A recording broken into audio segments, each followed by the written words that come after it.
ಪ್ರಿಯದರ್ಶನ್ ಗ್ಯಾಂಗ್ನಿಂದ ರೇಣುಕಾಸ್ವಾಮಿ ಹತ್ಯೆ ಆದ ಪ್ರಕರಣಕ್ಕೆ ಸಂಬಂಧಪಟ್ಟ ಹಾಗೆ ರೇಣುಕಾಸ್ವಾಮಿ ಕೊಲೆ ಪ್ರಕರಣದಲ್ಲಿ ಮತ್ತಿಬ್ಬರು ಅರೆಸ್ಟ್. A6 ಜಗ್ಗ ಅಲಿಯಾಸ್ ಜಗದೀಶ್ ಅರೆಸ್ಟ್ ಆಗಿದ್ದಾರೆ. A7 ಅನು ಅಲಿಯಾಸ್ ಅನಿಲ್ ಇಬ್ಬರೂ ಕೂಡ ನಾಪತ್ತೆಯಾಗಿದ್ರು. ನಿನ್ನೆ ಓರ್ವ ಪೊಲೀಸರ ಮುಂದೆ ಶರಣಾಗಿದ್ದ. ಇವತ್ತು ಮತ್ತಿಬ್ಬರನ್ನ ಪೊಲೀಸರು ಬಂಧಿಸಿದ್ದಾರೆ. ಚಿತ್ರದುರ್ಗ ಡಿವೈಎಸ್ಪಿ ದಿನಕರ್ ಕಾಮಾಕ್ಷಿಪಾಳ್ಯ ಪೊಲೀಸರಿಂದ ಬಂಧನ ಆಗಿದೆ. ಚಿತ್ರದುರ್ಗ ನಗರದಲ್ಲಿ ಇಬ್ಬರನ್ನ ಕೂಡ ಬಂಧನಕ್ಕೆ ಒಳಪಡಿಸಲಾಗಿದೆ. ಇಬ್ಬರನ್ನೂ ಬೆಂಗಳೂರಿಗೆ ಕರೆತರ್ತಾ ಇದ್ದಾರೆ ಕಾಮಾಕ್ಷಿಪಾಳ್ಯ ಪೊಲೀಸರು. ಯಾಕಂದ್ರೆ ಪ್ರಕರಣ ಈಗ ಸದ್ಯ ಕಾಮಾಕ್ಷಿಪಾಳ್ಯದಲ್ಲಿ ದಾಖಲಾಗಿರೋದ್ರಿಂದ ಇಲ್ಲಿಯೇ ಅವರಿಬ್ಬರನ್ನು ಕೂಡ ಒಪ್ಪಿಸಲಾಗುತ್ತೆ. A6 ಜಗ್ಗ ಅಲಿಯಾಸ್ ಜಗದೀಶ್ ಮತ್ತು ಮತ್ತೊಬ್ಬ ಆರೋಪಿ A7 ಅನು ಅಲಿಯಾಸ್ ಅನಿಲ್ ಇಬ್ಬರನ್ನ ಅರೆಸ್ಟ್ ಮಾಡಿ ಕರೆತಂದಿದ್ದಾರೆ ಪೊಲೀಸರು. ಚಿತ್ರದುರ್ಗದಲ್ಲಿ ಇಬ್ಬರನ್ನ ವಶಕ್ಕೆ ಪಡ್ಕೊಂಡಿರುವಂಥದ್ದು. ಅಂದ್ರೆ ಇವರಿಬ್ಬರೂ ಕೂಡ ಚಿತ್ರದುರ್ಗದ ಮೂಲದವರೇ ಆಗಿದ್ದಾರೆ. ರೇಣುಕಾಸ್ವಾಮಿಯನ್ನ ಬಲೆಗೆ ಬೀಸ್ಕೊಳ್ಳಿಕ್ಕೆ ಇವರ ಪಾತ್ರವೂ ಕೂಡ ಪ್ರಮುಖವಾಗಿದೆ ಮತ್ತು ಕೊಲೆಯ ಹಂತದಲ್ಲಿ ಇವರ ಪಾತ್ರ ಏನು ಎಂಬಿತ್ಯಾದಿ ತನಿಖೆಗಳು ಇನ್ನು ಮುಂದಿನ ಹಂತದಲ್ಲಿ ಆಗಬೇಕು. A6 ಮತ್ತು A7 ಆರೋಪಿಗಳು ತಲೆಮರೆಸಿಕೊಂಡಿದ್ರು. ಇಬ್ಬರನ್ನು ಕೂಡ ಈಗ ವಶಕ್ಕೆ ಪಡ್ಕೊಂಡು ಬೆಂಗಳೂರಿಗೆ ಕರೆತರ್ತಾ ಇದ್ದಾರೆ. ಬೆಂಗಳೂರಿನ ಕಾಮಾಕ್ಷಿಪಾಳ್ಯ ಪೊಲೀಸ್ ಠಾಣೆಗೆ ಇಬ್ಬರು ಆರೋಪಿಗಳನ್ನ ಕರೆದುಕೊಂಡು ಬರಲಾಗ್ತಾ ಇದೆ. ನಿನ್ನೆ ಅಷ್ಟೇ ಓರ್ವ ಆರೋಪಿ ಚಿತ್ರದುರ್ಗ ಮೂಲದವನು ಕಾರು ಚಾಲಕ ರವಿ ಪೊಲೀಸರ ಮುಂದೆ ಶರಣಾಗಿದ್ದ. ಪ್ರಕರಣದ ಇಡೀ ಮಾಹಿತಿಯನ್ನ ಆತ ಬಿಚ್ಚಿಟ್ಟಿದ್ದ.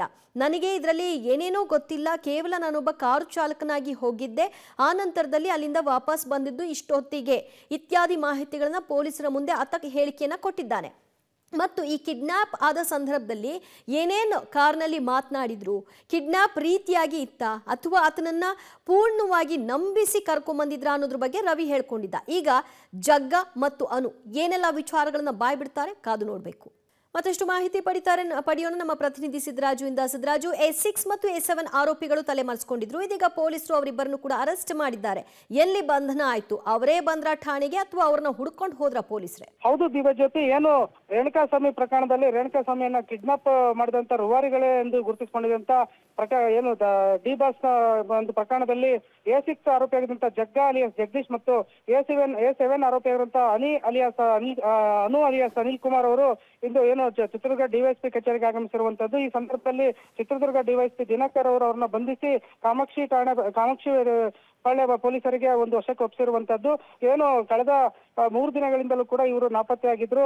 ಏನು ಈ ಒಂದು ಅತಿ ಮುಖ್ಯವಾಗಿ ರೇಣುಕಾಸ್ವಾಮಿಯನ್ನ ಚಿತ್ರದುರ್ಗದಿಂದ ಪುಸಲಾಯಿಸಿ ದರ್ಶನ್ ಅಭಿಮಾನಿಗಳ ಸಂಘದ ಅಧ್ಯಕ್ಷ ರಘು ಅವರ ನೇತೃತ್ವದಲ್ಲಿ ಈ ಜಗದೀಶ್ ಮತ್ತು ಅನಿಲ್ ಇಬ್ರು ಕೂಡ ಸಾಥ್ ಕೊಟ್ಟು ಆಟೋದಲ್ಲಿ ರೇಣುಕಾಸ್ವಾಮಿಯನ್ನ ಕರೆತಂದು ಬಳಿಕ ಚಿತ್ರದುರ್ಗದ ಹೊರವಲಯದಲ್ಲಿರುವಂತಹ ಕುಂಚಿಗ್ನಾಳ್ ಪೆಟ್ರೋಲ್ ಬಂಕ್ ಬಳಿ ಈತನನ್ನ ಆಟೋದಿಂದ ಕಾರ್ಗೆ ಶಿಫ್ಟ್ ಮಾಡಿ ರೇಣುಕಾಸ್ವಾಮಿಯನ್ನ ಕಾರ್ಗೆ ಶಿಫ್ಟ್ ಮಾಡಿ ಒಂದು ಕಿಡ್ನಾಪ್ ಮಾಡಿದ್ರು. ಈ ಆರೋಪ ಕೂಡ ಇವರ ಮೇಲಿದ್ದು. ಇವರೇ ಪ್ರಮುಖವಾಗಿ ರೇಣುಕಾಸ್ವಾಮಿಯನ್ನ ಬೆಂಗಳೂರಿಗೆ ಕರೆತರುವಲ್ಲಿ ಪ್ರಮುಖ ಪಾತ್ರ ವಹಿಸಿದ್ರು. ಹೀಗಾಗಿ ಇವರ ಶೋಧ ಕಾರ್ಯಕ್ಕೆ ಪೊಲೀಸರು ಕೂಡ ಮುಂದಾಗಿದ್ರು.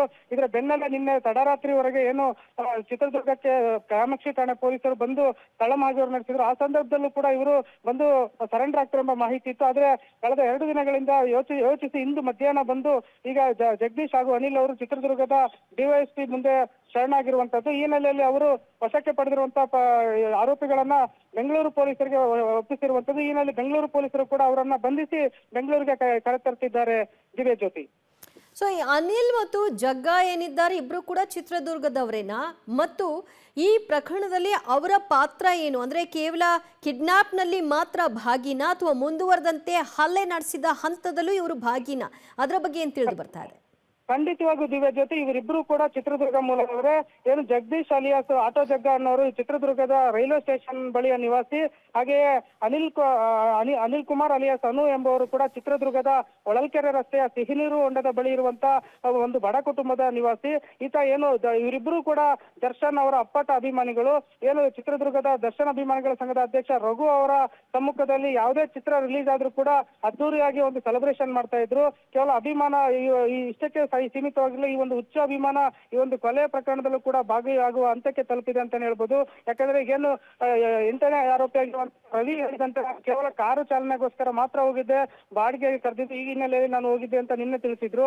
ಆದ್ರೆ ಈ ಇಬ್ಬರಿಗೂ ಮಾತ್ರ ಪ್ರಮುಖ ರೂವಾರಿಗಳು, ಕಿಡ್ನಾಪ್ ಹಂತದ ಪ್ರಮುಖ ರೂವಾರಿಗಳು. ಯಾಕಂದ್ರೆ ಈ ಹಿಂದೆಯೇ ಇವರಿಗೆ ದರ್ಶನ್ ತಿಳಿಸಿ ಏನು ರೇಣುಕಾಸ್ವಾಮಿಯನ್ನ ಕರೆತರುವಂತೆ ವಿಚಾರ ಇವರಿಗೆಬ್ಬರಿಗೂ ತಿಳಿದಿತ್ತು ಹಾಗೂ ರಘು ಕೂಡ ತಿಳಿದಿತ್ತು. ಹೀಗಾಗಿ ಮೂವರು ಕೂಡ ರಘು ಮತ್ತು ಜಗದೀಶ್ ಹಾಗೂ ಅನು ಮೂವರು ಕೂಡ ಈ ಒಂದು ಪ್ರಕರಣದ ಪ್ರಮುಖ ರೂವಾರಿಗಳು ಅಂತಾನೆ ಹೇಳ್ಬೋದು. ಈ ಮೂವರು ಸಹ ರೇಣುಕಾಸ್ವಾಮಿಯನ್ನ ಬುದ್ಧಿವಂತಿಕೆಯಿಂದ ಕಿಡ್ನಾಪ್ ಮಾಡಿ ಅಲ್ಲಿಂದ ಆಟೋದಲ್ಲಿ ಕರೆತಂದು ಚಿತ್ರದುರ್ಗದ ಹೊರವಲಯದಲ್ಲಿ ಇಟಿಎಸ್ ಕಾರನ್ನು ಹತ್ತಿಸಿ ಕೊನೆಗೆ ಬೆಂಗಳೂರಿನ ಶೆಡ್ ವರೆಗೂ ಕೂಡ ಒಳಗೆ ತೆಗೆದುಕೊಂಡು ಹೋಗಿ ಅಲ್ಲಿ ಹಲ್ಲೆ ನಡೆಸುವವರೆಗೂ ಕೂಡ ಜೊತೆಯಾಗಿರ್ತಾರೆ. ಕೊನೆಗೆ ಆ ಏನು ರೇಣುಕಾಸ್ವಾಮಿಯ ಮೇಲೆ ಹಲ್ಲೆ ನಡೆಸಿ ಆತನನ್ನ ಕೊಂದು ಕೊನೆಗೆ ಆತನನ್ನ ಮೋರಿಗೆ ಎಸೆಯುವವರೆಗೂ ಕೂಡ ಈ ಒಂದು ಸಂಪೂರ್ಣವಾಗಿ ಭಾಗಿಯಾಗಿರ್ತಾರೆ ಎಂಬ ಮಾಹಿತಿ ಪೊಲೀಸ್ ಮೂಲಗಳಿಂದ ತಿಳಿದು ಬಂದಿರುವಂತದ್ದು. ಆದ್ರೆ ಸತ್ಯಾಸತ್ಯ ತನಿಖೆಯಿಂದಷ್ಟೇ ಹೊರಬರಬೇಕಿದೆ.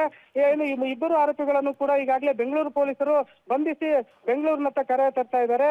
ಜೊತೆಗೆ ಏನಂತಂದ್ರೆ ಅನು ಹಾಗೂ ಜಗದೀಶ್ ಅವರು ಕೇವಲ ಆಟೋ ಚಾಲನೆ ಮಾಡಿಕೊಂಡು ಅವರ ಕುಟುಂಬಗಳಿಗೆ ಆಧಾರ ಸ್ತಂಭ ಆಗಿದ್ರು.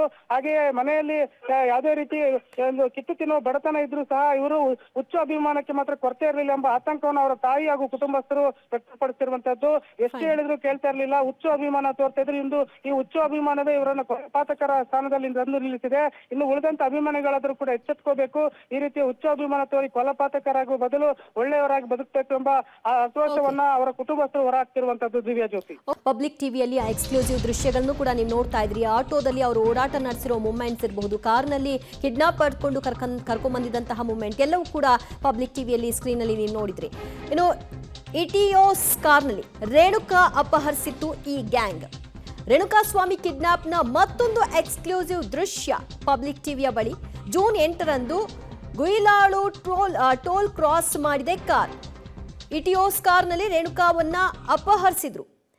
ಮೊದಲನೇದಾಗಿ ಆಟೋದಲ್ಲಿ ಕರ್ಕೊಂಡ್ಬರ್ತಾರೆ, ಆ ನಂತರ ಕಾರ್ಗೆ ಶಿಫ್ಟ್ ಮಾಡ್ತಾರೆ. ಕಾರ್ ನೇರವಾಗಿ ಚಿತ್ರದುರ್ಗದಿಂದ ಬೆಂಗಳೂರಿಗೆ ಬರುತ್ತೆ. ಟೋಲ್ ಬಳಿ ಕೂಡ ಕಾರ್ ಪಾಸ್ ಆಗಿರುವಂತಹ ದೃಶ್ಯ ನೀವು ಸ್ಕ್ರೀನಲ್ಲಿ ನೋಡ್ತಾ ಇದ್ರಿ. ಗುಯಿಲಾಳು ಟೋಲ್ ಬಳಿ ಕಾರ್ ಮೂವ್ ಆಗಿರುವಂತಹ ದೃಶ್ಯ. ಇದೇ ಕಾರ್ನಲ್ಲಿ ರೇಣುಕಾಸ್ವಾಮಿಯನ್ನ ಜಗ್ಗ, ರವಿ ಮತ್ತು ಅನು ಕರೆದುಕೊಂಡು ಬಂದಿರೋದು. ಚಿತ್ರದುರ್ಗದ ಮೂಲದವರೇ ಇವರೆಲ್ಲ.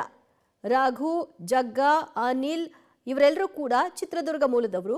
ಅವರೆಲ್ಲರೂ ಸೇರಿ ಪುಸ್ಲಾಯಿಸಿ ಅದು ಕಿಡ್ನ್ಯಾಪ್ ಅಥವಾ ಆತನನ್ನ ಏನೋ ಮಾಡ್ಲಿಕ್ಕೆ ಕರ್ಕೊಂಡು ಹೋಗ್ತಾ ಇದ್ದಾರೆ ಅನ್ನೋ ಸಣ್ಣ ಅನುಮಾನವು ರೇಣುಕಾಸ್ವಾಮಿಗೆ ಬರದೇ ಇರೋ ರೀತಿಯಲ್ಲಿ ಕರೆದುಕೊಂಡು ಬಂದಿರುವಂತಹ ಚಿತ್ರಣ.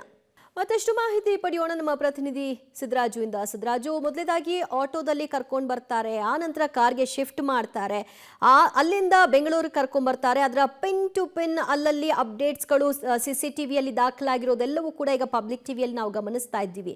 ಅಂದ್ರೆ ಆರಂಭಿಕ ಹಂತದಲ್ಲಿ ಹೀಗೆ ಕರ್ಕೊಂಡು ಹೋಗಬೇಕು ಅನ್ನುವಂತಹ ಪ್ಲಾನ್ ಅನ್ನ ಹೆಣೆದಿದ್ರ, ಅಥವಾ ವೆಹಿಕಲ್ ಸಿಗದೇ ಇದ್ದಿದ್ರಿಂದ ಆಟೋಲ್ ಹೋಗಿ ಆಮೇಲೆ ಕಾರ್ಗೆ ಶಿಫ್ಟ್ ಮಾಡಬೇಕಾದಂತಹ ಪರಿಸ್ಥಿತಿನ ಏನಾಗಿತ್ತು ಅಲ್ಲಿ ಅಂತ? ಖಂಡಿತವಾಗೂ ದಿವ್ಯ ಜ್ಯೋತಿ, ಕಳೆದ ಒಂದು ವಾರದಿಂದಲೂ ಕೂಡ ದರ್ಶನ್ ಅಂಡ್ ಗ್ಯಾಂಗ್ ಈ ರೇಣುಕಾಸ್ವಾಮಿಯನ್ನ ಕಿಡ್ನಾಪ್ ಮಾಡಬೇಕು, ಅಲ್ಲಿಗೆ ಬೆಂಗಳೂರಿಗೆ ಕರೆತಂದು ಒಂದು ವಾರ್ನಿಂಗ್ ಮಾಡಬೇಕು ಎಂಬ ರೀತಿಯಲ್ಲಿ ಸಿದ್ಧತೆಯನ್ನ ನಡೆಸಿದ್ರು.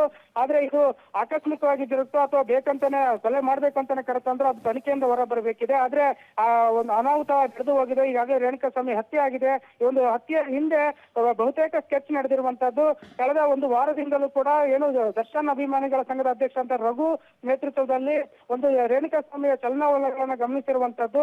ಏನು ಜೂನ್ 2ರಿಂದಲೂ ಕೂಡ ರೇಣುಕಾಸ್ವಾಮಿ ಅವರನ್ನ ಗಮನಿಸಿರುವಂತದ್ದು. ಈ ಹಿನ್ನೆಲೆಯಲ್ಲಿ ಏನು ಹಲವಾರು ಬಾರಿ ಆತನನ್ನ ಕಿಡ್ನಾಪ್ ಮಾಡಿಕೊಂಡು ಬೆಂಗಳೂರಿಗೆ ಕರೆತರುವಂತ ಪ್ರಯತ್ನಗಳು ಕೂಡ ನಡೆದಿವೆ. ಯಾಕಂದ್ರೆ ಹಲವಾರು ಜನರ ಕಾರುಗಳನ್ನ, ಯಾಕಂದ್ರೆ ದರ್ಶನ್ ಅವರ ಅಭಿಮಾನಿಗಳ ಸಂಘದ ಅಧ್ಯಕ್ಷ ರಘು ಬಳಿ ಕಾರು ಇರಲಿಲ್ಲ. ಹೀಗಾಗಿ ಹಲವು ಜನರ ಬಳಿ ಕಾರು ಬಾಡಿಗೆಗೆ ಬೇಕಿತ್ತು, ಬೆಂಗಳೂರಿಗೆ ಬರ್ತೀರಾ ಎಂಬ ವಿಚಾರಣೆಯನ್ನು ಕೂಡ ನಡೆಸಿದ್ರು. ಆದ್ರೆ ಯಾರು ಕೂಡ ಈತನಿಗೆ ಕಾರು ಬಾಡಿಗೆಗೆ ಕೊಡಕ್ ಮುಂದಾಗಿರ್ಲಿಲ್ಲ. ಆದ್ರೆ ಕೊನೆಯದಾಗಿ ಸುರೇಶ್ ಅನ್ನೋರಿಗೆ ಆಟೋ ಜಗ್ಗನ ಮುಖಾಂತರ ಕರೆ ಮಾಡುತ್ತಾರೆ. ಆಟೋ ಜಗ್ಗ ಏನು ಸುರೇಶ್ಗೆ ಕರೆ ಮಾಡ್ತಾರೆ. ಸುರೇಶ್ ಅವರು ಕೂಡ ಬೇರೆಡೆಗೆ ಬಾಡಿಗೆ ತೆರಳಿರ್ತಾರೆ. ಈ ಹಿನ್ನೆಲೆಯಲ್ಲಿ ಸುರೇಶ್ ಅವರು ಏನು ರವಿಯನ್ನ ಏನು ಈ ಪ್ರಕರಣದಲ್ಲಿ ಆರೋಪಿ 8 ಆಗಿರುವಂತಹ ರವಿ ಅವರಿಗೆ ಕರೆ ಮಾಡಿ ಒಂದು ಬಾಡಿಗೆ ಇದೆ, ಬೆಂಗಳೂರಿಗೆ ತೆರಳುತ್ತೀರ ಅಂತ ತಿಳಿಸ್ತಾರೆ. ಆಗ ಆತ ಖುಷಿಯಿಂದ ಬಾಡಿಗೆ ಸಿಕ್ತು, ಹಲವು ದಿನಗಳಿಂದ ಬಾಡಿಗೆ ಇರಲಿಲ್ಲ ಅಂತ ಆತ ತೆರಳುತ್ತಾನೆ. ಬಳಿಕ JCR ಬಡಾವಣೆಗೆ ಬರುವಂತೆ ತಿಳಿಸಿರ್ತಾರೆ. ಆದ್ರೆ JCR ಬಡಾವಣೆ ಬಳಿಕ ಅಲ್ಲಿ ಬೇಡ, ಚಿತ್ರದುರ್ಗದ ಹೊರವಲಯಕ್ಕೆ ಬರುವಂತೆ ತಿಳಿಸಿ ಅಲ್ಲಿಂದ ಚಿತ್ರದುರ್ಗದ ಏನು ಹಿರಿಯೂರು ಗೋಯಿಲಾಳ್ ಟೋಲ್ ಬಳಿ. ಥ್ಯಾಂಕ್ ಯು ಸಿದ್ದರಾಜು ನಿಮ್ಮೆಲ್ಲ ಮಾಹಿತಿಗೆ. ಆರೋಪಿ ಜಗ್ಗ ಪೆಟ್ರೋಲ್ ಬಂಕ್ ಬಳಿ ಬರ್ತಾ ಇರುವಂತಹ ದೃಶ್ಯ ನೀವು ಸ್ಕ್ರೀನಲ್ಲಿ ನೋಡ್ತಾ ಇದ್ದೀರಿ.